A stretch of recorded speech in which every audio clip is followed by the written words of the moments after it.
আসসালামু আলাইকুম ওয়া রাহমাতুল্লাহি ওয়া বারাকাতু। মহান আল্লাহর কাছে এই দুনিয়াটা মশার ডানার চাইতেও তুচ্ছ একটি জায়গা। এই বিষয়ে আমাদের নবী হাদিসের মধ্যে কিছু উপদেশ রেখে গিয়েছেন, যে উপদেশগুলো প্রত্যেকটি মুসলমানের জানা অবশ্যই দরকার। তো আমি আশা করব রাসূলুল্লাহর এই উপদেশগুলো আপনারা শুনে তারপর যাবেন। তো চলেন ভিডিওটি আমরা শুরু করি।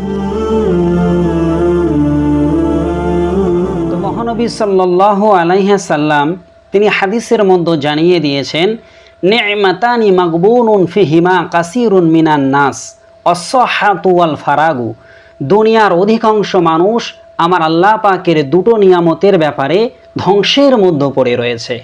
এক নম্বরে নবীজি বললেন ওয়াস-সাহহাতু, সুস্থতা, অল ফারাগু, আর অবসর টাইম। এই দুটি নিয়ামত হলো আমার আল্লাহ পাকের বিরাট বড় নিয়ামত।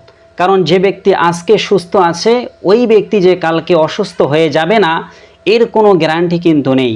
তাই বিশ্বনবী বলেন এই সুস্থতা হলো আমার আল্লাহ পাকের বিরাট বড় নিয়ামত।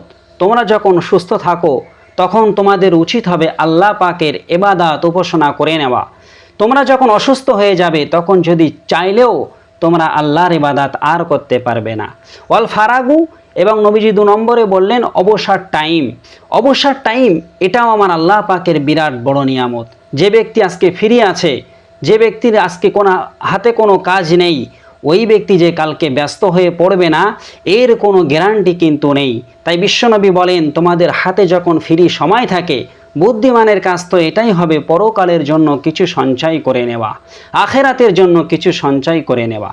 তো আমার নবী এর পরের হাদিসের মধ্যে তিনি সুন্দরভাবে জানিয়ে দিয়েছেন, আল্লাহি মাদ-দুনিয়া ফিল আখিরা ইল্লা মিসলু।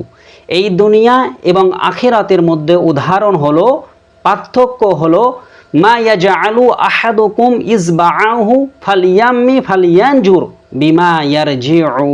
আমার নবী বলেছেন দুনিয়া এবং আখেরাতের মধ্যে উদাহরণ হলো, তোমাদের মধ্য হতে যদি কোনো একজন ব্যক্তি মহাসমুদ্রে, মহাসাগরে তার একটি অঙ্গুলি ডুবিয়ে দেয়, এরপরে সেই আঙুলটা সাগর থেকে সে বার করে দেখুক ওই আঙুলের মাথায় সে কতটা পানি আনতে পেরেছে। তো দুনিয়া এবং আখেরাতের উদাহরণ হলো তোমাদের জন্য এটাই। দুনিয়াটা হলো ওই আঙুলের মাথায় 1 ফোঁটা পানি আনার মতো, আর বাকি সমুদ্রটা হলো। এই হাদিসের ব্যাখ্যায় ইমাম গাজ্জালি রহমাতুল্লাহ আলাই তিনি তাবলীগে দ্বীন এই কিতাবের মধ্যে সুন্দর একটি ব্যাখ্যা প্রদান করেছেন।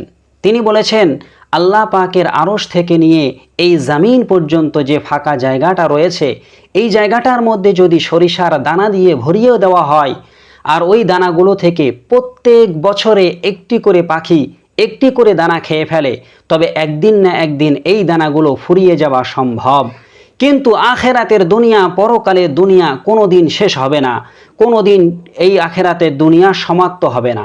আখেরাত হলো চিরস্থায়ী। তো যে জগৎটা হলো চিরস্থায়ী, যে পরকাল হলো আমাদের জন্য সারা জীবনের জন্য থাকার জায়গা, এই পরকালের জন্য আমরা কতটুকু সঞ্চয় করতে পারছি একবার নিজের বিবেকের কাছে প্রশ্ন করে দেখুন। যে দুনিয়াটা তুচ্ছ, আল্লাহর কাছে মশার ডানার চাইতেও নিকৃষ্ট একটি জায়গা, সেই দুনিয়ায় কিছুদিন সুখে শান্তিতে থাকার জন্য আমরা আমাদের মাথার ঘামটা পায়ে ফেলে উপার্জন করি। কিন্তু যে পরকালটা চিরস্থায়ীর জন্য থাকার জায়গা, সেই পরকালের জন্য আমরা কতটুকু সঞ্চয় করতে পারছি। তো এই জন্য বিশ্বনবী সাল্লাল্লাহু আলাইহি সাল্লাম বললেন তোমরা দুনিয়াকে প্রাধান্য না দিয়ে পরকালকে প্রাধান্য দাও। এটাই আমার নবী ছিল। তো এই জন্য বিশ্বনবী সাল্লাল্লাহু আলাইহি সাল্লাম অপর হাদিসের মধ্যে তিনি সুন্দরভাবে জানিয়ে দিয়েছেন, অদ-দুনিয়া সিজনুল মুমিনি ওয়া জান্নাতুল কাফিরি। দুনিয়া হলো মুমিনদের জন্য জেলখানা, আর কাফেরদের জন্য হলো জান্নাত।